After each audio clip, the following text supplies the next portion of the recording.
We're going to go into our news of the week, which is brought to you by Eagle Mortgage, EagleMortgageCompany.com. They know mortgages, FHA, VA, conventional loans, and the housing extravaganza hunt for your perfect place to live is still going on. It is still crazy. What I do is... What, you're looking for a house? No, but I like to type my address, in my home address into Google, and then I get my Zestimate from my Zillow Estimate or whatever they call it.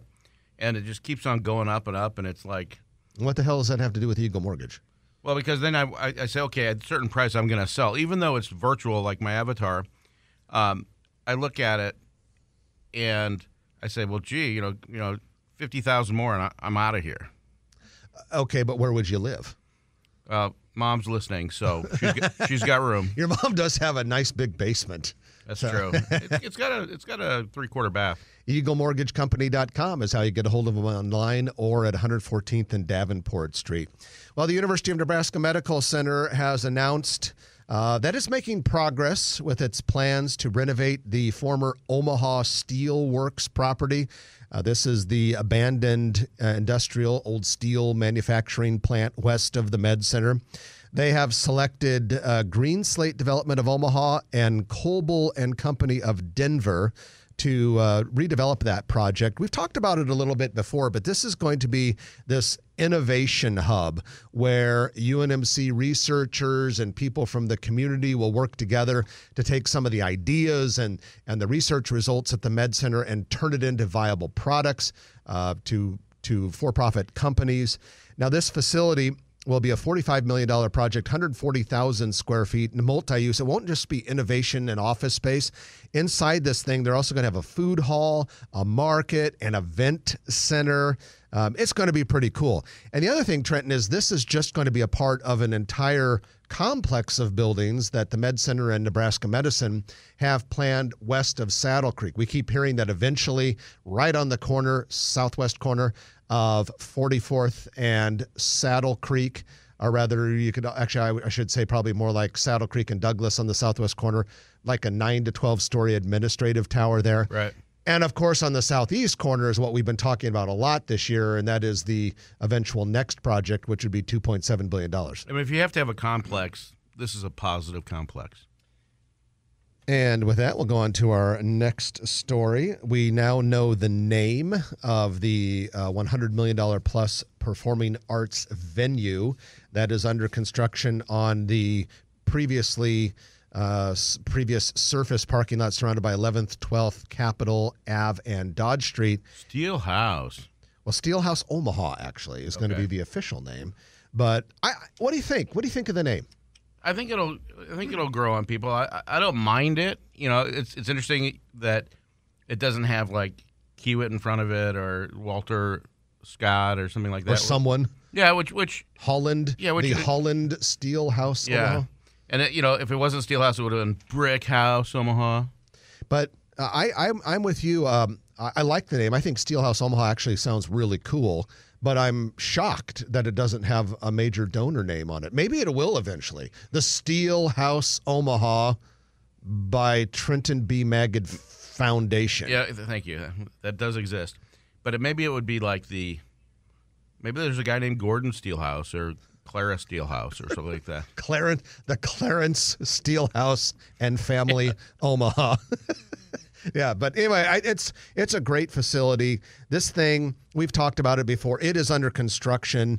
The pile drivings have been happening. Lots of dirt work just about to go vertical, but it will hold up to 3,000 people when it opens in mid-2023. It's kind of like a modern day, safer version of no offense of Sokol Hall from 13th and Martha. Yeah, I'm sure the Performing Arts Society appreciates that comparison. No, but if you look at it, if you've been to Sokol Hall, and I used to see the Faint and different bands there when I was younger, and it's neat because it has kind of the what do you call that, the loge or the like a mezzanine? Like that's a good term for it. Yeah, that's right. I am in commercial real estate. Yeah. So you're saying Sokol has that, yes. And so does Steelhouse Omaha, or at least it will. Yeah. Okay. Casey's has announced that it has finalized and closed its acquisition of Omaha-based Buchanan Energy, better known as Buc-ee's. Casey's is based in Ankeny, Iowa. By the way, I'm reading the press release right here. Casey's is a Fortune 500 company. I didn't realize it was quite that big. Oh, they've got like 2,700 locations or something like that, and we got some big ones. And also near Ankeny, Des Moines, or wherever is Say it.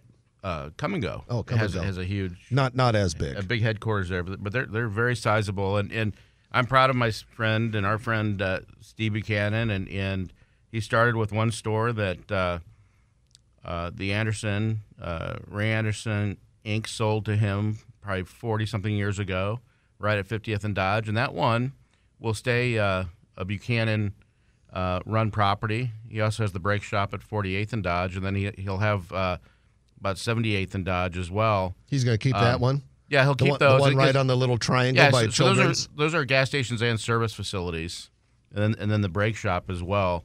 So, this show has been on for 17 and a half years, but Mr. Mechanic has been on KFAB for like 30-something years. We're coming for you, Mr. Mechanic. You better not let down. That's where I don't get my jokes. No offense, Steve. Global Entry is coming to Omaha. The U.S. Customs and Border Protection has opened a Global Entry Enrollment Center at Eppley Airport. This will allow local area travelers to get Global Entry and do the process at an airfield without having to travel out of the area. This is the first one in Nebraska. We don't have Global Entry at Eppley because we don't have regularly scheduled international arrivals. But if we had, you could go through Global Entry, which expedites it. If you do some international traveling, when you come into the Chicagos and the JFKs, you'll see these all over the place. But this is a nice convenience, especially for those who travel internationally, a lot of business travelers, another feather in the cap at Eppley. And that is your development news of the week, brought to you by Eagle Mortgage, EagleMortgageCompany.com. They know mortgages. If you like this video, be sure to hit those like and subscribe buttons. And remember, Grow Omaha is not just media. This is a mission. We are trying to build up Omaha and make it an even better place. We can only do that with your help. Share this video with your friends, neighbors, and family.